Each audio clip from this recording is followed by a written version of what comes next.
सुफलम सुफलम मलयज शीतलम सत्य श्यामलम मातरम वंदे एवरीवन मातरम वंदे मातरम। हमसे तुमसे मिलकर बना देश सारा, बना देश सारा। धर्म मजहब में यूं ना इसको बांटो, सांझ संस्कृति से बंधा देश सारा, बंधा देश सारा। एक है हम सभी, एक ही राष्ट्र है हमारा। सब लोग मेरे साथ बोलेंगे वंदे मातरम, ओ वंदे मातरम, ओ वंदे मातरम। भारत माता की, भारत माता की। बहुत बहुत धन्यवाद आप सभी। बहुत बहुत शुक्रिया, thank you so much. Cannot place में एक बार फिर से मैं लगभग 2.5 महीने के, पौने 3 महीने के बाद वापस आज आया। एक लंबा टूर बिहार का, उसके बाद फिर मैं यूपी चला गया। हाँ जी, अब हमने कुछ नहीं किया भाई, जो करता है वो, हमारा तो वोट भी नहीं बिहार में भैया, ना तो मेरा कोई रिश्तेदार रहता है बिहार। सच है कि जो बिहार ने किया और जो सोचा वो आप सबको दिखा। बहुत बहुत शुक्रिया, थैंक यू सो मच। ये बात सच है कि बिहार को देखना अपने आप में एक अनुभव है, और वहां घूमना वो अपने आप में एक अनुभव है। यकीनन जरूर जाना चाहिए, कभी मौका लगे जरूर जाइए। कहां से हैं साहब आप? मैं आसाम से हूँ। आसाम से, बहुत बहुत शुक्रिया, थैंक यू सो मच। क्या नाम है साहब आपका? साजिद आलम चौधरी। साजिद आलम चौधरी साहब, बहुत बहुत शुक्रिया, thank you so much cannot place में आने के लिए। बहुत बहुत शुक्रिया, बातचीत के सिलसिले में जोड़ेंगे आपसे। और आप? तानिया चौधरी। तानिया चौधरी। तानिया, कैसे आना हुआ, कैसे आए आप लोग? मैं came to meet my dad. अच्छा अच्छा, ओके, बहुत बहुत शुक्रिया, थैंक यू सो मच, बहुत अच्छा लगा। मुंबई में रहती है। मुंबई में रहती है। और आप कहाँ से हैं? उत्तराखंड से। उत्तराखंड, वाह क्या बात है, देवभूमि से हैं। और वहाँ पे कहाँ से हैं? पौड़ी गढ़वाल। पौड़ी गढ़वाल, बहुत बहुत शुक्रिया जी। हाँ जी, मैं आपका बहुत बड़ा फैन हूँ। अरे साहब मैं आपका फैन हूँ। मुझे हाँ जी, कौन है देखिए? वेस्ट बंगाल। बड़ा धीरे धीरे जा रहा था मामला, मैंने कहा ये साउंड ठीक नहीं है। बंगाल दिखिए एसছেন, হ্যাঁ কোথায় দেখিয়ে? বাঙ্গাল কোথায় থাকো? হ্যাঁ রানীগঞ্জে থাকো। হ্যাঁ আমি আপনার প্রোগ্রাম ডেলি দেখি। হ্যাঁ आप अपने बंगाल, रुको ना, दाड़ा नॉन बेंगोली सर। हाँ, वो आपका जो बंगला है ना, वो हमारी तरह ही है। पूरा मैं समझ गया था कि आप प्रवासी है, इधर का है, बंगाली नहीं है वो बंगला। फोटो लीजिए भैया। हाँ लीजिए, फोटो लीजिए, यही तो काम करने के लिए आते हैं, बाकी सब तो बेकार है, ये फोटो ही के लिए आते हैं। बहुत बहुत शुक्रिया, हाँ बहुत अच्छा। नहीं, हम लोग रानी से हैं, यहाँ घूम के बहुत अच्छा ही लगा। हमारे हस्बैंड तो आपका बहुत ही देखते हैं प्रोग्राम, हमेशा एक दिन भी नहीं छोड़ते हैं। हस्बैंड देखते हैं और आप नहीं देखती हैं? हम तो घर से में बिजी रहते हैं, बिजी रहते हैं। बहुत बहुत शुक्रिया, थैंक यू सो मच। जितना आप मुझसे प्रेम करते हो, अब मैं बता तो नहीं सकता कि मैं आपसे कितना करता हूँ, लेकिन यकीनन। जी, कहाँ से हैं आप? सर हम अहमदाबाद से आए हैं, और हम ये विज्ञान भवन में, मतलब सिंधी प्रोग्राम था। सिंधी? हाँ, तो वहाँ राजनाथ सिंह और ये सब आए थे। बहुत अच्छी बात है। और सिंध प्रांत और सिंध के तमाम सारे लोगों के बारे में बताया गया, वहाँ पर उदाहरण दिए गए, और ये भी बताया गया कि एक्चुअली में तो उधर पाकिस्तान में है, लेकिन सच तो ये है कि उसको लेकर। और राजनाथ सिंह ने कहा कि ये सिंध प्रांत भी हमारे इंडिया में शामिल हो जाएगा। हाँ साहब, ये बहुत पुराना एक लाइन है कि नक्शे जो है बदलते हैं, नक्शे बदलते हैं, ऐसा नहीं हो सकता। जी जी जी जी जी, ये मोदी सरकार में होके रहेगा। बहुत अच्छी बात है साहब, बहुत बहुत शुक्रिया। कहाँ से आना हुआ बेटा? I am from Delhi. Delhi. क्या नाम है आपका? इफ्रा। इफ्रा, बहुत पहले तो बहुत बहुत शुभकामनाएं आपको, और ऊपर वाला आपको तमाम सारी तरक्की दे और तमाम सारी खुशियां दे, है ना जी? सुम्मा आमीन। हाँ, मैं लखनऊ। हाँ रुको, सब कुछ आज ही ले लेंगे। नहीं, मेरा नाम तो कुछ कोई बात नहीं, नाम में क्या रखा है? कुछ नहीं, नाम तो खाम की चीज है। मैंने अपना नाम बताया अभी तक? नहीं बताया। क्या नाम है बताइए? क्या नाम है बताइए? नहीं, नाम मेरा बताइए नाम बताइए। देखिए साहब, मैं पूरे मुल्क में इसीलिए घूमा, मैं सेल्फी दे दूंगा आपको। मैं इस पूरे मुल्क में इसलिए घूमा कि मैं अपना नाम भुला दूं और खुद भी भूल जाऊं। अब मैं अपना नाम भूल चुका हूं। मैं आपका नाम तो कोई तुलसियानी होगा या गिडवानी होगा या आजवानी होगा। मेरा नाम जितेंद्र गोपलानी अहमदाबाद। जितेंद्र गोपलानी है तो मैंने कहा कि आजवानी हो सकता है, अडवाणी हो सकता है, तो गोपलानी है। बहुत बहुत स्वागत है आपका, हृदय से अभिनंदन करता हूं। और जी बहुत बहुत शुक्रिया। ये शो और इस शो के तमाम सारे पहलू, तमाम सारे डायमेंशंस यही हैं कि जो दूर से लोग आते हैं और वो मिल जाते हैं यहाँ पे, और इसी से एक ताना बाना बनता है और शो शुरू होता है। जो मेहमान आज कुछ लोग पहुंच पाए, आज कुछ लोग नहीं आ पाए हैं। मैं बाकी बातचीत जोड़ूंगा। जो लोग हैं आज मैं उनसे तारुफ करा देता हूं, परिचय करा देता हूं। डॉक्टर टीना करमबीर कांग्रेस से हैं, बहुत बहुत शुक्रिया। दिल्ली यूनिवर्सिटी में प्रोफेसर हैं, बहुत बहुत शुक्रिया। ऋषभ तिवारी जी झारखंड के रहने वाले हैं, बीजेपी से बात रखेंगे, बहुत बहुत शुक्रिया। हमारे साथ सूर्या मैथिल जी हैं, राजनीतिक विश्लेषक हैं, बहुत बहुत शुक्रिया, thank you so much. Swati Tiwari राजनीतिक विश्लेषक, बहुत बहुत शुक्रिया, थैंक यू सो मच। बातचीत का सिलसिला जोड़ें या पहले आप ही से बात करते हैं? मैं तो आपसे 1 घंटा तो मैं आप ही से बात कर सकता हूं। नागपुर से आए हैं, क्या नाम है? सलीम शेख भाई, बहुत बहुत शुक्रिया सलीम भाई। तो कैसे आना हुआ इधर? सर यहाँ महाराष्ट्र सदन में हमारे ग्राम पंचायत को पुरस्कार से सम्मानित, ग्राम पंचायत को पुरस्कार से सम्मानित किया गया है। कौन सी ग्राम पंचायत है आपकी? कापसी खुर्द। बहुत अच्छी, बड़ा है इसके मतलब, गांव बड़ा है। गांव बड़ा छोटा गांव है, लेकिन पूरे ग्राम पंचायत जो थे ग्राम पंचायत को सम्मानित किया गया। क्यों, किस वजह से पंचायत को सम्मानित किया गया? पंचायत के अच्छे कामों की वजह से। और ये बड़ा सुखद है। आज कॉन्स्टिट्यूशन डे भी है, संविधान का दिन है, और जब ग्राम पंचायत की बात होती है, एक्चुअली में बात होनी चाहिए ग्राम पंचायत की ही। जब आप संविधान पर बात करें, संविधान दिवस पर बात करें, तो खास तौर से ग्राम पंचायतों के और ग्राम पंचायत को सम्मानित किया गया। मैं आपके गांव को बहुत बहुत बधाई देता हूं। और सलीम भाई, आपको बहुत सारी शुभकामनाएं जो आप नागपुर से यहां पधारे। जी, आप कहां से आए? मैं यूपी से हूं। हाँ जी। और मैं बीजेपी का पूरा भरपूर समर्थन करता हूं हर चीज में। मैं ये नहीं कहूंगा कि नहीं, मेरे को हर जगह विकसित होता भारत दिखाई दे रहा है। बहुत अच्छी बात है, विकसित भारत दिखाई दे रहा है, ये बहुत अच्छी बात है। लेकिन मैं ये नहीं कहूंगा कि प्रूव करके दिखाइए कैसे बीजेपी के दोनों आए हैं इतनी दूर से आपके लिए। बहुत बहुत शुक्रिया साहब, थैंक यू सो मच। संविधान दिवस है, 2 बातें मैं बात रख दूं, उसके बाद बातचीत शुरू हो जाएगी। 2 बातें, जी खड़े रहिए, मैं आता हूं। 2 बातें जो बहुत महत्वपूर्ण है मैं आज कहना चाहूंगा। एक बात राहुल गांधी के जानिब से और एक बात है प्रधानमंत्री जी ने कही। राहुल गांधी ने कहा, भारत का संविधान सिर्फ एक किताब नहीं है, यह देश के हर नागरिक से किया गया एक पवित्र वादा है। और अच्छी बात है, और यही बात है, सच में एक वादा है, और इसकी रक्षा करना मेरा कर्तव्य है, और इस पर होने वाले हर प्रहार के सामने सबसे पहले खड़ा रहूंगा, राहुल गांधी कहते हैं। आइए हम प्रण लें कि हम संविधान पर किसी भी तरह का आक्रमण नहीं होने देंगे। ये राहुल गांधी की बात है।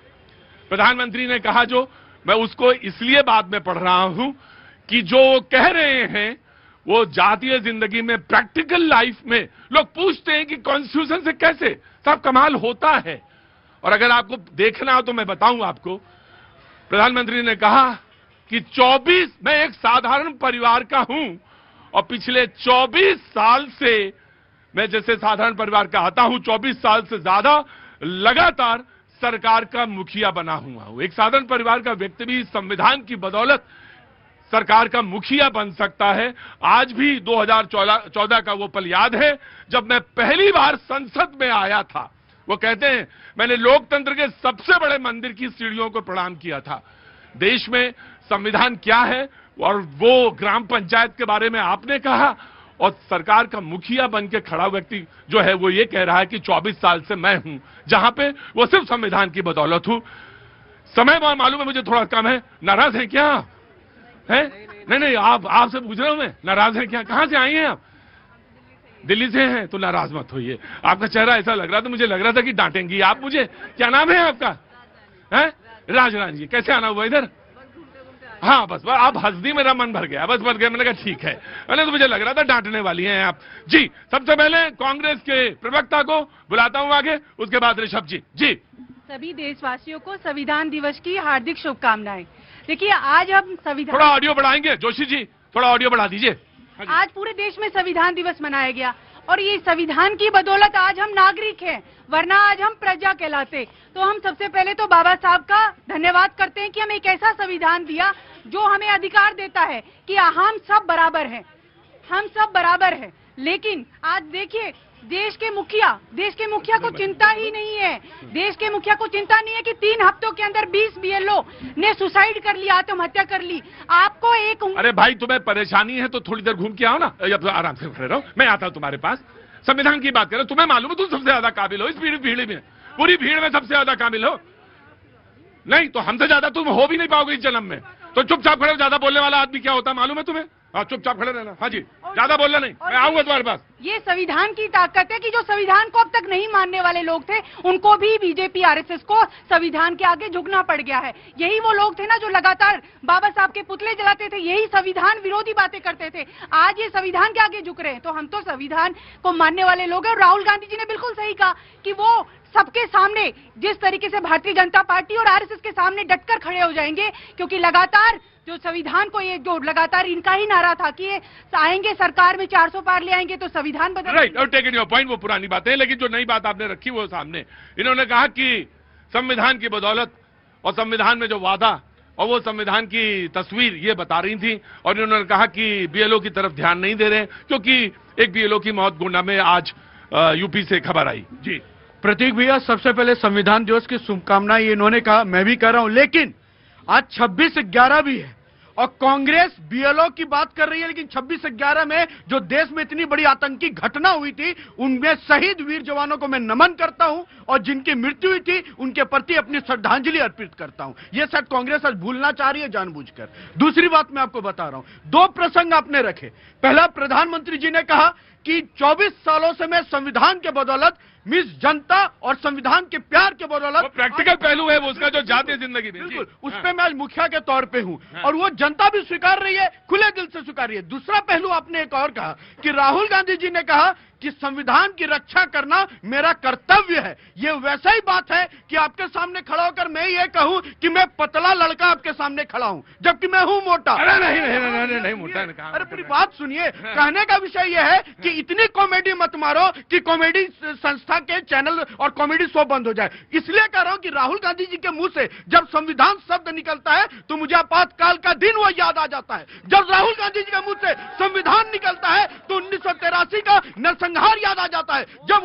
जब राहुल गांधी जी के मुंह से संविधान निकलता है तो आज ये एसआईआर पर रट्टी लगाए हुए ना, मैं पूछता हूं साहब 1952, 53, 57, 61, 66, 65, 83, 84, 87, 89, 2002, 2003, 2004, 95, 96 में एसआईआर हुआ था। कौन से वहां के संविधान की धज्जी उड़ा के आपने कौन से इलेक्शन कमीशन को खरीदा था? सरकार आपकी थी, रिपीट आप हो रहे थे वहां। अगर वोट कहते हैं प्रक्रिया पे है, नहीं प्रक्रिया पे आपके समय प्रक्रिया दूध की धुली थी, अब आके सब बिक गई। लोगों को क्या बेवकूफ समझो? लोग राहुल गांधी नहीं है, लोग समझदार।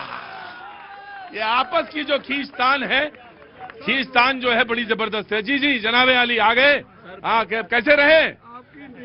हाँ मैं भी आप ही के इंतजार में था। 2-4-5 लोग जब तक चेहरा ना दिख जाए कनॉट प्लेस में, आप नहीं आते, इस प्लेटफॉर्म में सन्नाटा रहता है। हाँ वो अच्छा है, सन्नाटा रहना चाहिए, थोड़ा सन्नाटा रहना चाहिए। जी ऑफकोर्स। ये जो अहंकार था ना इनकी भाषा में, ये अहंकार गणेश गुप्ता ने दिया है इनको, ये अहंकार। अरे उनको कहाँ लाने की जरूरत नहीं है, अब ये वो कहाँ आ गए बीच में?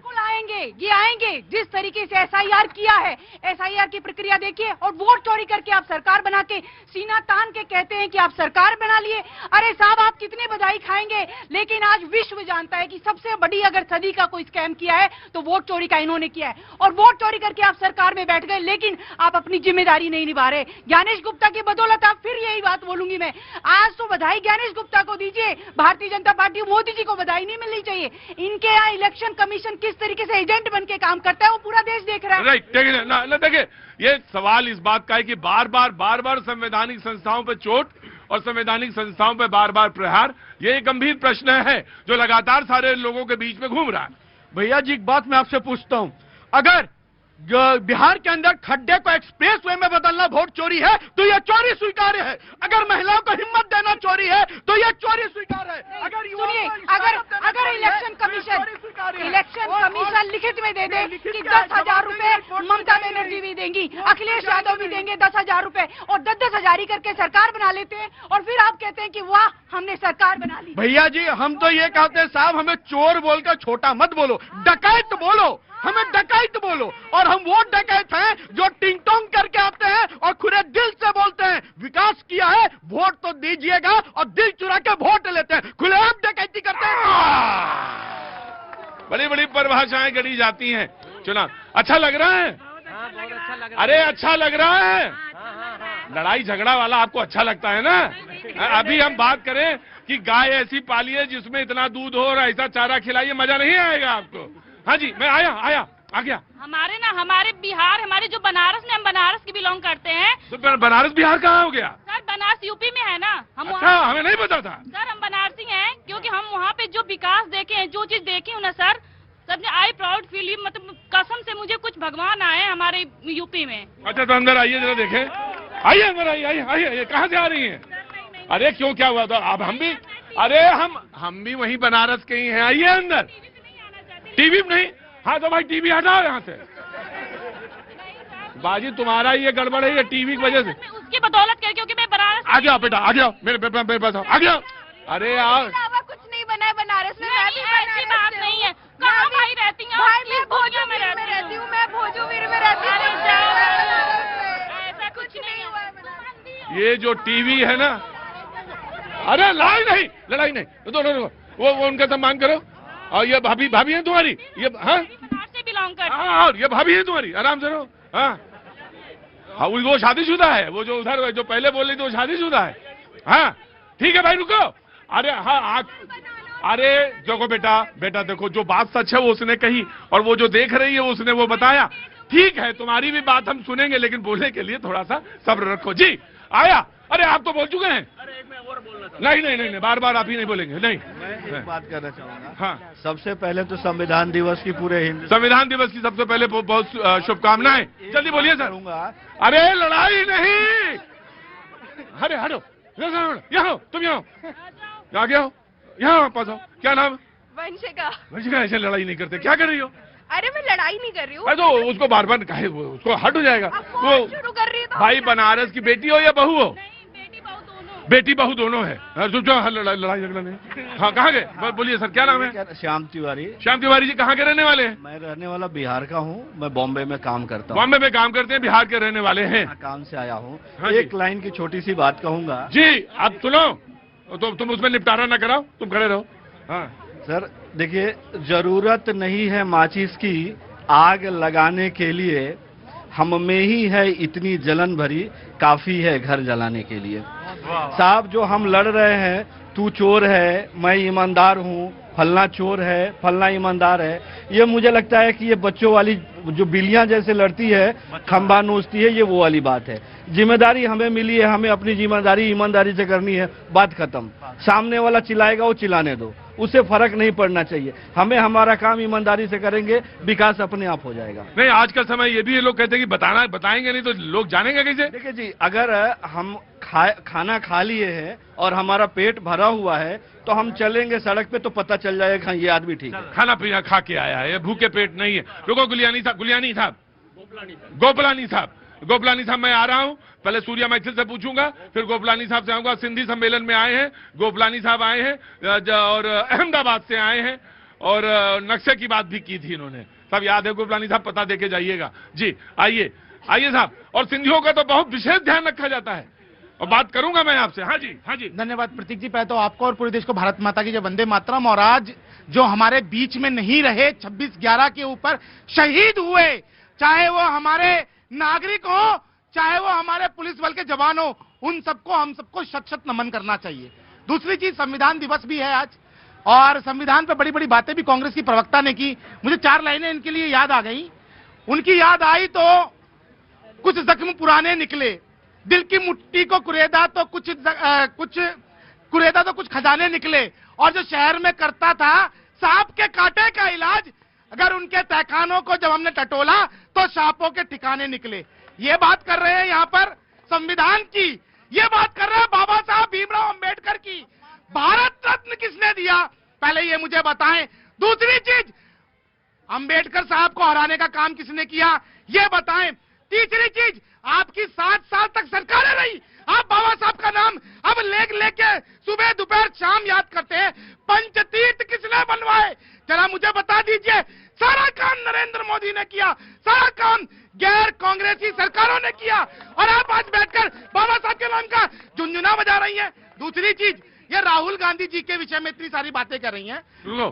नहीं तो अमित शाह जी संसद में क्या बोलते हैं, बार बार अंबेडकर का नाम लोगे तो भगवान मिल जाएंगे, स्वर्ग की प्राप्ति होगी। यही वो व्यक्ति है, गृह मंत्री आज तक माफी नहीं मांगी। आज आप बाबा साहब का नाम ले रहे हैं, आप संविधान के आगे झुक रहे हैं, तो सबसे पहले पूरा देश आपसे कहता है कि माफी मांगिए। आप माफी मांगिए इस बात की कि आप बाबा साहब का अपमान कर रहे हैं, करोड़ों लोगों का अपमान कर रहे हैं लगातार। भैया जी, पूरे देश की जनता के सामने पूछना चाहता हूं कांग्रेस की सो कॉल्ड काबिल प्रवक्ता से कि कॉन्स्टिट्यूशन डे की घोषणा किस सरकार ने की, किस सरकार ने दिया संविधान दे उस देश को नाम। वो सरकार थी 56 इंच की सीना वाली, देशभक्ति की नीतियों वाली सशक्त सरकार। अब गोपलानी जी आएंगे, अब गोपलानी जी बोलेंगे। एक ही बात कहना चाहता हूँ, जल्दी बोलो। बाप बाप होता है, बेटा बेटा होता है। बाप बाप होता है, इसका मतलब क्या? मतलब नरेंद्र मोदी जी हमारे बाप है, समझे आप। और जहां से निकलते हैं, वो भावना की बात, जहां से निकलते हैं छतों पे खड़े होकर आरतियां करती है औरतें उनकी। ऐसे ही नहीं कोई करता किसी का। और कोई है बताओ, किसी की आरती कोई करता है? गोपलानी जी, एक बात तो मैं भी कहूंगा, और तो है। सही बात है सर। हाँ, और तो है, इसमें तो मैं दो राय नहीं मानूं, इसमें तो दो राय नहीं है जी। हाँ, मैं अब you just complete very quickly. और रही बात जहां तक राहुल गांधी जी की, तो मैं यहाँ जनता के ऊपर छोड़ता हूँ। आज के समय में यह हाल है कि हर एक माँ का बच्चा नरेंद्र मोदी, माँ बाप अपने बच्चे का नाम नरेंद्र रखना चाहते हैं, राहुल कोई नहीं रखना चाहता है, यह फैक्ट है। नमस्कार सभी को। तो मैं सबसे पहले अपनी बात शुरू करने से पहले ये गैजेटेड नोटिफिकेशन दिखाना चाहूंगा। भारत सरकार का आदरणीय सरदार वल्लभ भाई पटेल का, जिन्होंने आरएसएस को बैन लगाया था। आरएसएस पे बैन क्यों लगाया था, ये हम सब लोगों को, नई पीढ़ी को भी जानने की आवश्यकता है। आरएसएस जैसी देश विरोधी ऑर्गेनाइजेशन पे इसलिए बैन लगाया था क्योंकि वो महात्मा गांधी, ये गैजेटेड नोटिफिकेशन है, गैजेटेड नोटिफिकेशन, इसलिए क्योंकि ये लोग बीजेपी के, ये पेरेंट ऑर्गेनाइजेशन के लोग, जब आदरणीय महात्मा गांधी जी की हत्या हुई थी तो ये लोग मिठाई बांट रहे थे। इस तरह की सोच वाले लोग भारतीय जनता पार्टी के लोग हैं। और एक बार नहीं आरएसएस पे 3 बार बैन लगाया गया है, और इनके पूर्ण रूप में माफी मांगी है, पहले अंग्रेजों से, उसके बाद भारत सरकार से, कि हम भारत के खिलाफ कोई एक्टिविटी नहीं करेंगे। ये सारा डॉक्यूमेंट मेरे पास है। ठीक, मैं बिल्कुल गुस्सा मत होना। आपने नहीं की तो बीच में इंटरेक्ट किया, मैं आपको बात पे, क्योंकि झूठ फैलाएंगे तो मुझे नो वैभव, मुझे आऊंगा, कॉन्स्टिट्यूशन पे आऊंगा, लेकिन झूठ फैलाओगे तो मेरा, अब आपसे मैं ये पूछूंगा, और अगर सवाल का जवाब नहीं दिया आपने, तो आज आपको इस डिबेट, बातें कही है वो गलत है कि नहीं, आज अगर कि गलत, आप ये बता दीजिए। मेरी भी बात सुनो, मैं तर्क के साथ बात करूंगा, हल्ला नहीं मचाता। और अगर आज आपने ये नहीं बताया कि क्यों ये बात झूठी साबित हुई कोर्ट में, और वो जो ऑर्डर था वो गलत साबित हुआ, आपको डिबेट छोड़ के जाना पड़ेगा। आज डिबेट छोड़ के जाना पड़ेगा।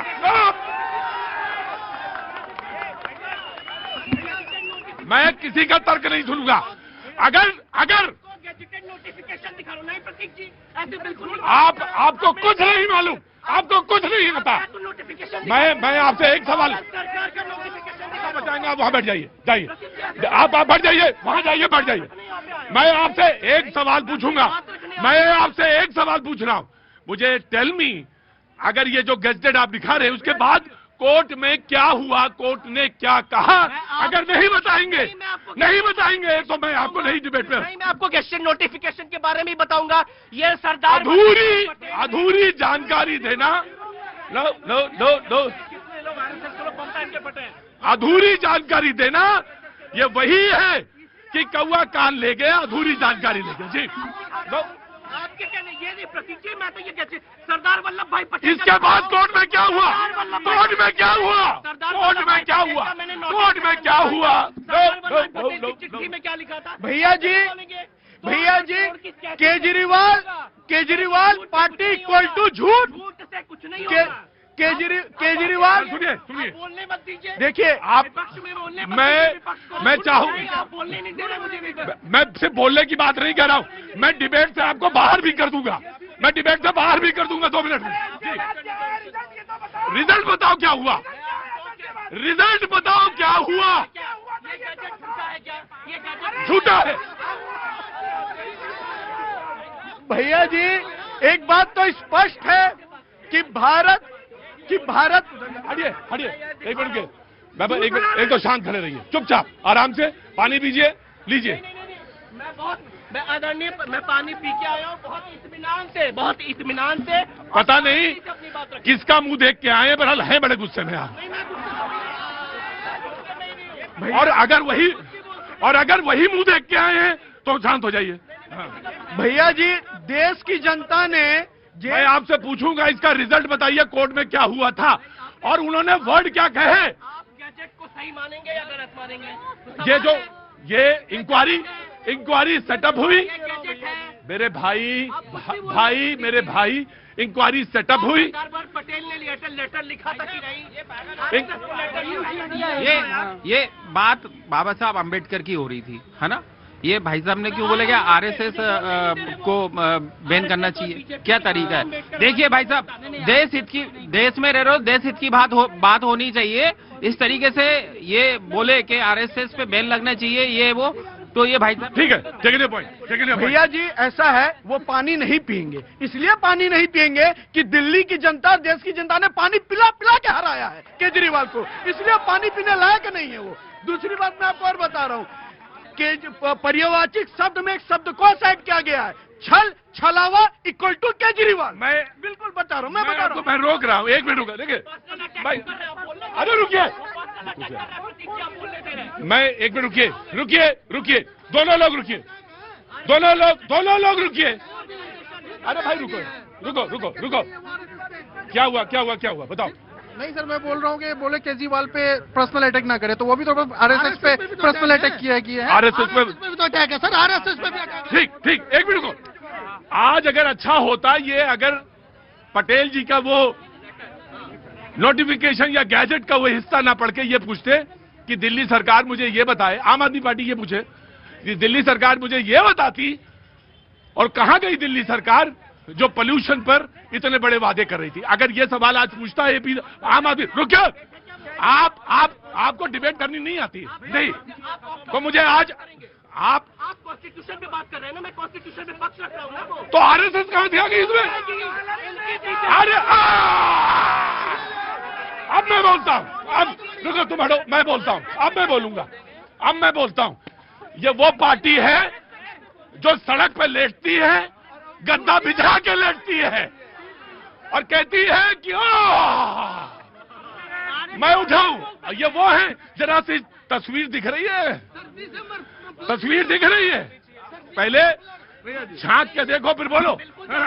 भैया किसी नहीं दूंगा, क्योंकि आप पर्सनल अटैक करेंगे, नहीं दूंगा जी। भैया जी, ये गैजेट दिखा रहे हैं, उसकी सच्चाई बता देता हूं। जब महात्मा गांधी जी की हत्या हुई थी, उसके बाद कई ऐसे संस्था थे जिसको एक्टिविटीज के लिए रोकने के लिए प्रावधान डाला गया था, जिसमें कोर्ट में जाके वो गलत साबित हुआ और उन निर्णयों के कारण इसे खारिज किया गया। पूरी सच्चाई बताएंगे। ये उसी तरह लेके घूम रहे हैं जैसे थैला लेके कांग्रेस का घूमते थे आरोपों का। सरकार में बने, थैला गायब, चरण चुम्बन हो गया कांग्रेस के जाके। तो केजरीवाल जैसा झूठा नहीं, केजरीवाल जैसा कोई है नहीं जिसे केजरीवाल ने ठगा नहीं। इनको सीरियस कोई नहीं लेता जनाब। आज के मुद्दे पे आते, संघ पे इन्होंने कहा चाय बनाने वाली पार्टी है ये, क्यों पर्सनल अटैक को हो गया तुम्हें? हो क्या गया?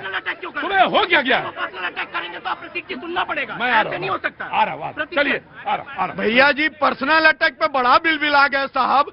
पर्सनल माँ बेटे बेटियों का कसम खा के कि नहीं लेंगे बंगला ना लेंगे गाड़ी और बन गए बहुत फीसमार। वो कहा था जी, वो पर्सनल अटैक नहीं दिखा था जो यहाँ के पर्सनल कर रहे हैं। पर्सनल बोले थे पब्लिक का संपत्ति हटप के शीशमल बना लिए। खैर इनकी ये सीरियस आदमी है नहीं, इसलिए इनको कौन लेगा सीरियस। दूसरी बात, क्योंकि आरएसएस पे इन्होंने बोला है तो मैं आज आपको बताता हूं प्रतीक भैया, आरएसएस वो है जो आपदा में राष्ट्र हित के लिए देश सर्वप्रथम नीतियों के साथ खड़ा रहता है। क्या बात करते हो? केजरीवाल के एक दिन के भर भी नहीं है जो आरएस की नीतियां हैं। हे मातृभूमि, आपने जो मुझे जन्म दिया है, हम उसको बारंबार नमन करते हैं। रोज सुबह उठ के एक संस्वी प्रार्थना करता है, नमस्ते सदा वत्सले मातृभूमि हिंदू भूमि सुखम वर्धितो हम महामंगले पुण्य भूमि तो दस्ते पततो सिकायो नमस्ते नमस्ते। अर्थात मैं आपको भी नमन करता हूं और जो हमें गाली दे रहे हैं उनको भी नमन करता हूं। यह है आरएसएस, क्योंकि हम सब भारतीय हैं और भारतीय होने के नाते आप आलोचना कीजिए और आलोचना का जवाब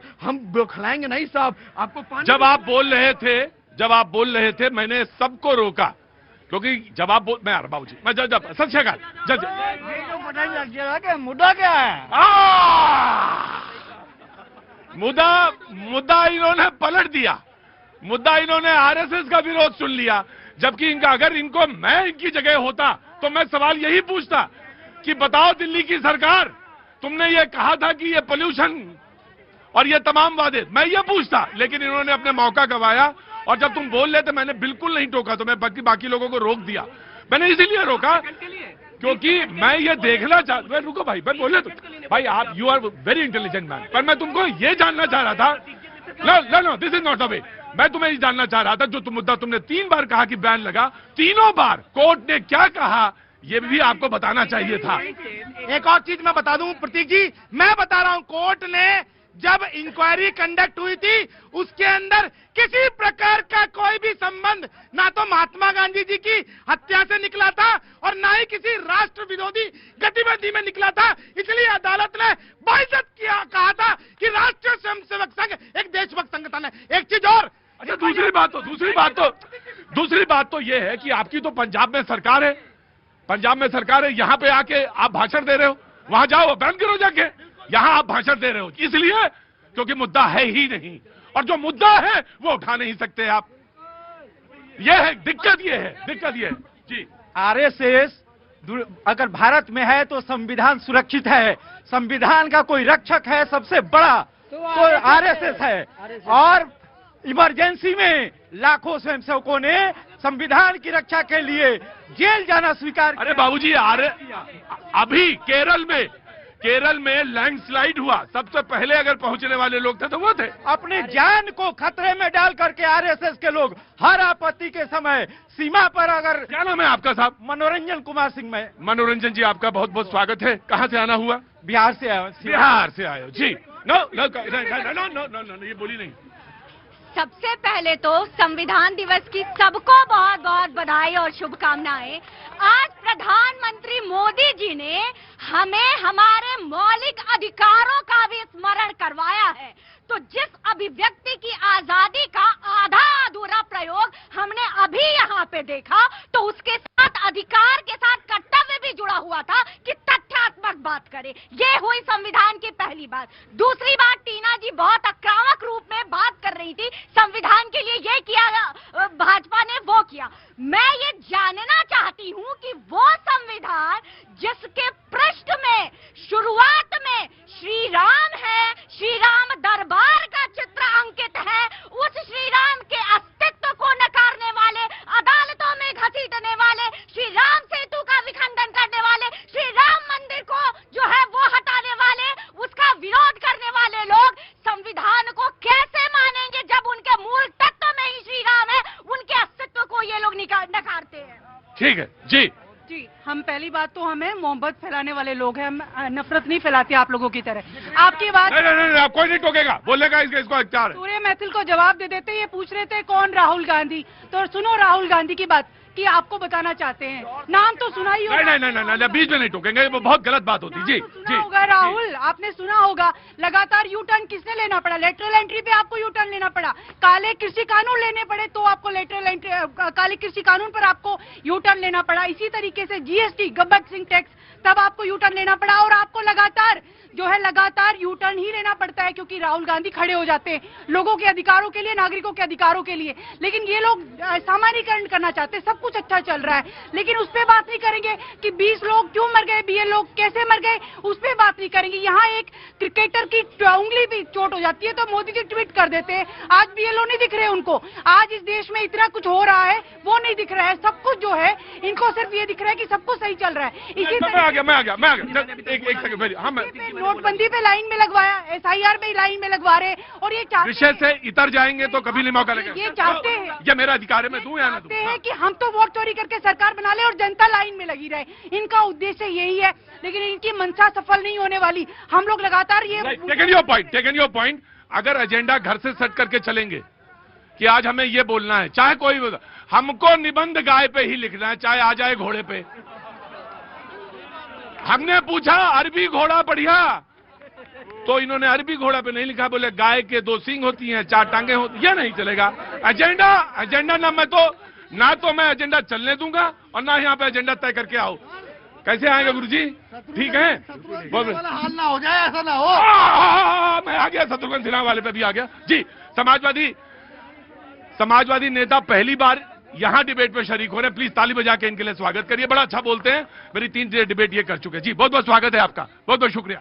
प्रतीक जी, धन्यवाद पहले सारे व्यूवर्स का आपका। देखिए, सबसे बड़ी आज इतना बड़ा है जनसमूह खड़ा है। मेरे दोस्तों मित्रों, एक बात बताइए, आप संविधान तय है, कैसे बनाया उसके सारे जो प्रोविजन है वो तय है। सरकारें संविधान की रक्षक है और तीनों जो पिलर हमारे संविधान के हैं उसमें ब्यूरोक्रेसी से लेकर न्यायपालिका से लेकर और कार्यपालिका और विधायिका। आज अगर सरकार अच्छी है तो वो ऑर्डिनेंस क्यों लेके आती है? ऑर्डिनेंस क्यों लेके आती है? SIR हम मानते हैं देश में हुआ है, क्या SIR में अगर ऑर्डिनेंस की बातें ये करते हैं, आज देश ये नहीं बोल रहा।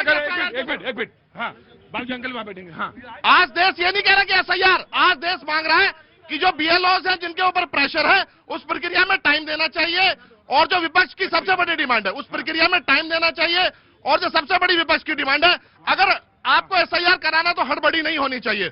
आप गलत को गलत कहें, सही को सही कहें, मिनिमम टाइम दें। एक ओरिएंटेशन होना चाहिए, क्योंकि चुनाव आयोग के पास एम्प्लॉय नहीं होते, वो कहीं ना कहीं हमारे ही शिक्षकों को या जो हमारे ही चुने हुए जो 4th क्लास। मैं एक बात कहना चाहूंगा, अगर संजीदगी से बात कोई बात कही जाए, जितनी भी गलत हो या जितनी भी सही हो, संजीदगी से कही जाए, वो सारी बात अच्छी होती है और अच्छी लगती है और सुनी जाती है।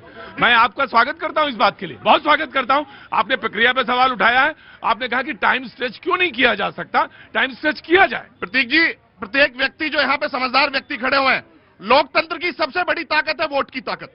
अगर लोकतंत्र जिंदा है तो वोट की ताकत।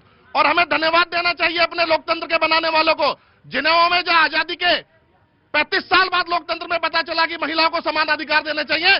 हम लोकतंत्र की उस पूरी संविधान सभा का इस आधी आजादी को पहले दिन हमें मत का प्रयोग किया, लेकिन इस SIR के द्वारा जो एक काम हो रहा है इसमें मत के प्रयोग से विहीन ना किया जाए, वरना देश की आत्मा खत्म हो जाएगी।